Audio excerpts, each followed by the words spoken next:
इस दुनिया में अभी ऐसी काउंटलेस मिस्ट्रीज हैं जो कि ह्यूमन इंटेलिजेंस से भी परे हैं और शायद ह्यूमंस उनमें से कुछ मिस्ट्रीज का कभी पता भी नहीं लगा पाए, लेकिन वो कोशिश हमेशा करते रहेंगे। और इस कोशिश के पीछे का रीज़न है ह्यूमन क्यूरियोसिटी।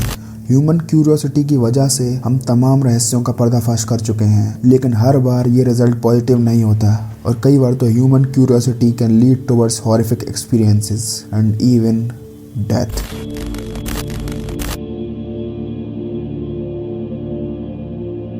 हे गाइस, ओटाकू सैंडल की एक और वीडियो में आप सभी का स्वागत है। अगर आप चैनल पर न्यू हो और आपको ऐसे ही एनिमे वीडियोस चाहिए, then make sure to subscribe the channel and turn the bell notification on. Now without further ado, let's cut the crap and roll the intro.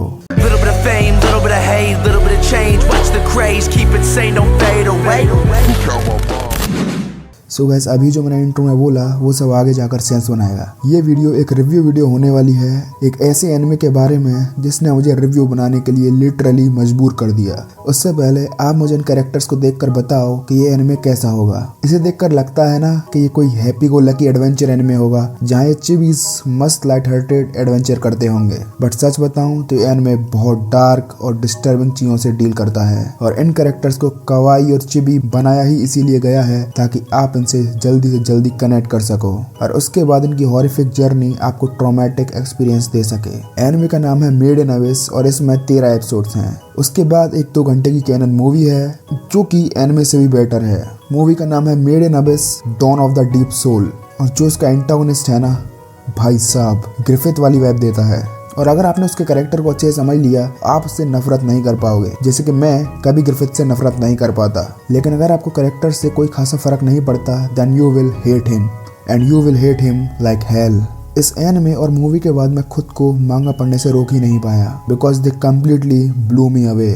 Made in Abish ऐसे बहुत ही गिने चुने एनिमे में से एक है विच मेड मी एडिक्टेड और ये सीरीज ऑलरेडी मेरे टॉप 5 में आ चुकी है। एक तो इस एनिमे का जॉनरा डार्क फैंटेसी, एडवेंचर और साइंस फिक्शन है, जो कि तीनों ही मेरे फेवरेट जॉनराज हैं। ऊपर से इस शो की एक मिस्टीरियस वाइब जो कि आपको थ्रू आउट द शो होकअप रखेगी। इसकी स्टार्टिंग के 9 एपिसोड्स तो आपको काफी इंटरेस्टिंग और ज्यादा डार्क नहीं लगने वाले, लेकिन 10th एपिसोड के बाद स्टोरी जो टर्न लेती है ना, वहां से पूरे शो का थीम ही चेंज हो जाता है और लास्ट के 4 एपिसोड्स में ये शो इतना डार्क हो जाएगा आप दांतों तले उंगलियां चबा लोगे। और कुछ लोगों को ये डिस्टर्बिंग भी लग सकता है, बट ये तो कुछ भी नहीं। एनिमे के बाद जो इसकी मूवी है ना, वो एनिमे से भी ज्यादा डार्क और डिस्टर्बिंग है और मांगा जिसे मैं अभी पढ़ रहा हूँ वो डार्क होती चली जा रही है। Now you must be wondering कि ऐसा है क्या इस शो में। चलो इस एनिमे के प्लॉट का एक ओवरव्यू ले लेते हैं। इस ओवरव्यू में कुछ सॉफ्ट स्पॉयलर्स होंगे जो कि आपके एनिमे एक्सपीरियंस को बेटर ही करेंगे। सो अबिस एक ट्रेमेंडसली डीप पिट है जो कि एक नेमलेस आइलैंड पर प्रेजेंट है और ये पिट इतना डीप है कि इसमें मल्टी इकोसिस्टम्स प्रेजेंट हैं जहाँ बहुत सारे स्ट्रेंज क्रीचर्स रहते हैं जो कि काफी मिस्टीरियस होते हैं और खतरनाक भी। इस पिट के चारों तरफ ह्यूमन कॉलोनीज बसी हुई हैं और वहीं रहते हैं केव रेडर्स।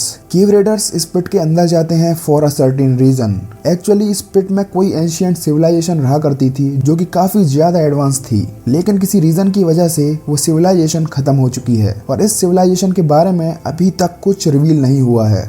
अब केव रेडर्स इस पिट के अंदर जाते हैं और उस सिविलाइजेशन की टेक्नोलॉजी और आर्टिफैक्ट्स को बाहर लाते हैं और फिर उस टेक्नोलॉजी या आर्टिफैक्ट्स को सेल कर दिया जाता है।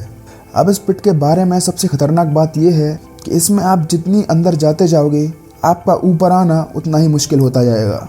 ये ठीक वैसा ही है जैसे कि आप ओशन में बहुत डीप जाते हो और वहाँ पर प्रेशर बहुत ही ज़्यादा हो जाता है और आपकी बॉडी उस प्रेशर को एडेप्ट कर लेती है। लेकिन जैसे ही आप ऊपर आते हो, आपकी बॉडी कम प्रेशर के यूज टू नहीं हो पाती और इससे आपको nausea, brain haemorrhage, internal bleeding जैसी प्रॉब्लम हो सकती हैं और इवन आपकी डेथ भी हो सकती है। और एनिमे में इसको कर्स ऑफ एबिस बोला गया है। सो बहुत ही एक्सपीरियंस केव रेडर्स ही अबिस में नीचे जा सकते हैं और यही रीजन है कि केव रेडर्स को अलग अलग रैंक्स दिए जाते हैं। यहाँ पर हमारी एक छोटी सी केव रेडर है रिको, जिसको उसकी मॉम का एक लेटर मिलता है। उसकी मॉम एक बहुत ग्रेट केव रेडर होती हैं, बट केव रेडर ऑर्गेनाइजेशन रिको की मॉम को ऑलरेडी डेड डिक्लेयर कर चुके होते हैं। इसीलिए रिको अपने दोस्त रैग के साथ अपनी मॉम को ढूंढने निकलती है। रैग एक मिस्टीरियस रोबोट होता है जो कि एबिस से ही आया होता है, लेकिन वो अपनी पास्ट मेमोरीज भूल चुका है।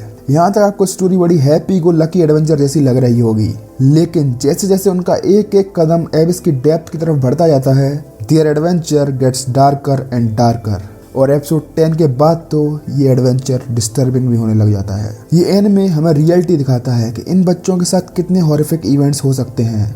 अगर आप डिस्टर्बिंग चीज़ों को लेकर सेंसिटिव हो तो इस एनिमे को अवॉइड करना, बिकॉज ये एनिमे आपको डराएगा और वो डर भूत या जंप स्केयर वाला नहीं होगा। वो डर होगा एक अलग ही टाइप का डर। पहले तो आप इन क्यूट कैरेक्टर्स के साथ कनेक्ट हो जाओगे because of some kawaii and wholesome movements. फिर ये एनिमे आपको अब इसके ट्रू हॉरर से इंट्रोड्यूस कराएगा। रिको और रैक का एडवेंचर भी गॉन और किलुआ या गट्स की तरह ही एक डार्क वर्ल्ड के अंदर है। अंतर बस इतना है कि गट्स, गॉन और किलुआ स्ट्रॉन्ग है, लेकिन रिको और रैग अब इसके सामने एकदम ही पावरलेस लगते हैं। साथ ही साथ ये दोनों काफी इमेच्योर भी हैं। After all they are just kids. और ये एनिमे इन चीजों को बिल्कुल भी नहीं छुपाता है, बल्कि ये इनके बच्चे होने का फायदा उठाता है to make the anime more disturbing and dark. हमारी जो मेन कैरेक्टर है रिको, वो आपको थोड़ी सी अनोइंग लग सकती है क्योंकि वो हर शोनन एमसी की तरह एंथुसियास्टिक, पॉजिटिव और डेयरिंग है, बट वो इन कैरेक्टर्स की तरह बिल्कुल भी पावरफुल नहीं है। She is just a powerless kid. इस एनिमे के साइड कैरेक्टर्स काफी अच्छे हैं और जब आप एनिमे को खत्म करके मूवी देखोगे ना तो आपको मूवी का विलेन बहुत ही अच्छा लगेगा, जिसका नाम है बॉन्ड्रूड। और ताज्जुब की बात यह है कि वो भी एक केव रेडर ही होता है, ना कि कोई अभी इसका मॉन्स्टर। और उसका कैरेक्टर काफी ज्यादा इंटरेस्टिंग है। और जैसा कि मैंने कहा, या तो आप उससे बहुत ज्यादा हेट करोगे या फिर आप उससे हेट नहीं कर पाओगे। और अगर आप उससे हेट नहीं कर पाए तो आप उसके कैरेक्टर को एडमायर करने लगोगे। अब बात करते हैं कुछ एडिशनल चीजों की।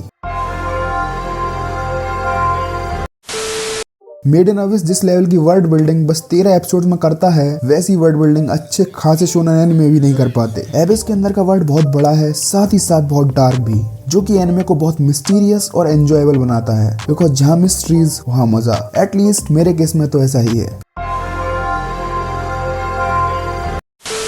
इस एनिमे में आप कैरेक्टर से खास कैरेक्टर डेवलपमेंट की उम्मीद मत रखना, क्योंकि हमारे मेन कैरेक्टर्स बच्चे हैं और उनका कैरेक्टर भी बच्चों वाला ही है। लेकिन एनिमे के साइड कैरेक्टर्स काफी अच्छे हैं, लाइक ओजिन, लाइजा, ननाची और मूवी में बॉन्ड्रूड।